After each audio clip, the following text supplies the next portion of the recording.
Welcome to 99 TV. నేను ప్రియాంక. ఇది Bharat bro. ఏ మూలలో ఏ సీన్ కనిపిస్తుందో ఎవరి ఊహకు అందదు. బెంగళూరు ట్రాఫిక్ లో మనుషుల మధ్య ఓ చిన్న దూడ ఆటోలో హాయ్ అంటూ కూర్చుంటే విదేశీ పర్యాటకుడే కాదు, దేశం మొత్తం చూస్తూ షాక్ అయింది. ఈ సన్నివేశం ఇప్పుడు సోషల్ మీడియాలో వైరల్ అవుతోంది.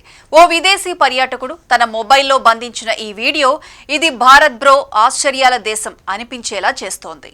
బెంగళూరు ట్రాఫిక్ లో ఆటోలో వెళుతున్న పాబ్లో గార్సియా అనే విదేశీ పర్యాటకుడు తన పక్కనే మరో ఆటో వెళ్తున్నట్లు గమనించాడు. ఓవైపు హారన్లు, మరోవైపు ట్రాఫిక్ జామ్.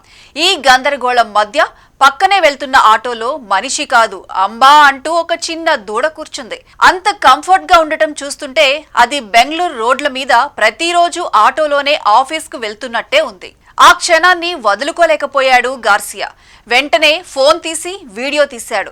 భారతదేశం అంటే ఆశ్చర్యాల దేశం, ఇక్కడ ఏ క్షణానైనా ఏదైనా అద్భుతం కనిపిస్తుంది అని క్యాప్షన్ పెట్టి ఇన్స్టాగ్రామ్ లో పోస్ట్ చేశాడు. కొన్ని గంటల్లోనే వీడియో సోషల్ మీడియాలో దుమ్ము రేపింది.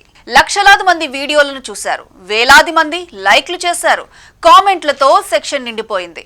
కొందరు దీనిని క్లాసిక్ బెంగళూరు అంటూ ప్రశంసించారు. మరికొందరు ఇది భారత్, ఇక్కడ ఇలాంటి హృదయపూర్వక సన్నివేశాలు సాధారణం అని రాశారు. ఒక వినియోగదారు ఇండియాకు స్వాగతం బ్రో అని కామెంట్ చేశారు. మరొకరు కేరళలో ఆటోలో మేకతో చేసిన ప్రయాణాన్ని గుర్తు చేసుకున్నారు. Somewhere in India everything is possible. Bengaluru traffic లో దూడకైనా సహనం ఉంది, మనకే లేదు అనే కామెంట్లతో ఈ వీడియో నెట్టింట హల్చల్ చేస్తోంది. ఆటోలో దూడ కూర్చుని ప్రయాణిస్తుందంటే వినడానికే నవ్వొచ్చేలా ఉంటుంది. కానీ ఇదే భారత్ ప్రత్యేకత.